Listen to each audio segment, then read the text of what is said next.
कैसे हैं आप सभी? मैं आशा करती हूँ आप सभी लोग स्वस्थ एवं प्रसन्न होंगे। आज हम हमारा पाठ वचन को पढ़ेंगे और समझेंगे। तो आइए इस पाठ को प्रारंभ करते हैं। ये है हमारा पाठ 7 वचन नंबर। वचन किसे कहते हैं? वे शब्द जिनसे हमें संख्या प्राप्त होती हो, यानी हमें यह पता चलता हो कि यह एक है या एक से ज्यादा, वह वचन कहलाती है। यहां पर एक शब्द दिया है, चित्र दिया गया है। चित्र में लिखा है मछली। अगले चित्र के आगे लिखा है तोता। आगे चित्र में लिखा है औरत। आगे चित्र में है पौधा। ये सभी चारों चित्र एक की ओर इशारा कर रहे हैं कि मछली एक है, तोता एक है, औरत एक है तथा पौधा एक है। आगे दूसरी पंक्ति में हमें चित्र दिए हैं मछलियां। यहां पर 2 मछली हैं, तो मछलियां। यहां पर 3 तोते हैं, इसीलिए तोता की जगह तोते हो गया। यहां पर 2 औरतें हैं, इसीलिए औरत का औरतें कर दिया गया। पौधे एक से ज्यादा यानी 2 पौधे हैं तो पौधे कर दिया। अतः इन शब्दों से हमें पता चल रहा है कि वह एक से ज्यादा है। अतः हम कह सकते हैं कि शब्द के जिस रूप से एक या एक से ज्यादा होने का बोध हमें पता चलता है उसे वचन कहते हैं। यह पता चले कि वह एक है या एक से ज्यादा, वह वचन कहलाता है। वचन के 2 भेद होते हैं। कितने भेद होते हैं? वचन के 2 भेद होते हैं, एक वचन तथा बहुवचन। एक वचन जिस शब्द से किसी संज्ञा शब्द या सर्वनाम शब्द के एक होने का हमें बोध होता है, वह एक वचन कहलाता है।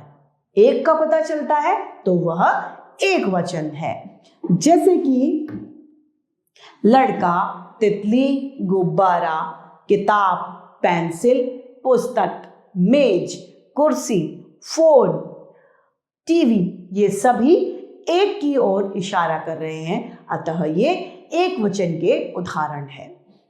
दूसरा है बहुवचन।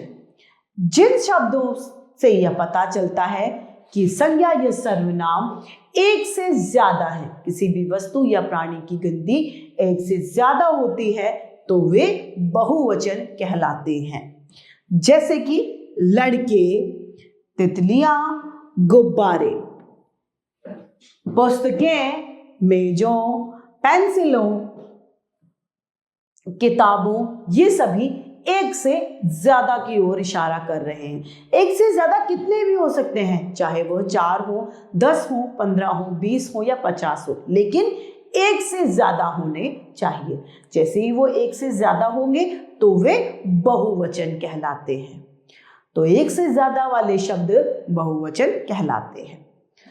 अब यहाँ पर कुछ एक वचन और बहुवचन की हमें सारिणी दी गई है। आइए इस सारिणी को हम पढ़ते हैं।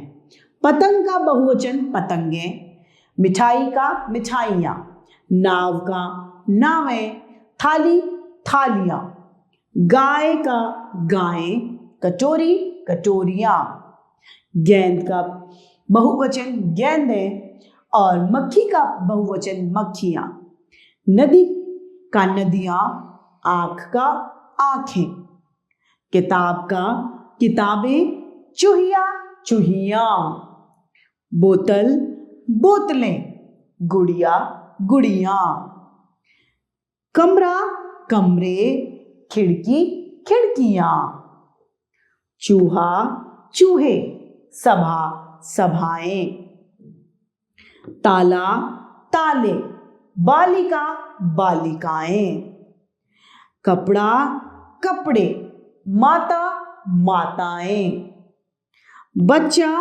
बच्चे, माला मालाएं। ये सभी एक वचन से बहुवचन में परिवर्तित हुए हैं।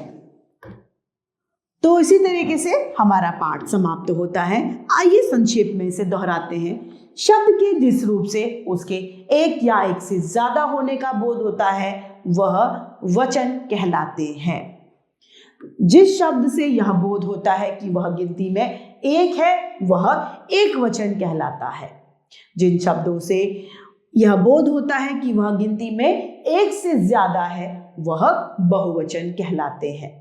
वचन के दो भेद होते हैं, एक वचन तथा बहुवचन। तो इस तरीके से हमारा यह पाठ वचन यानी नंबर समाप्त होता है। मैं आशा करती हूँ आप सभी लोगों को यह पाठ भली भांति रूप से समझ में आया होगा। आज के लिए इतना ही, फिर मिलते हैं। धन्यवाद।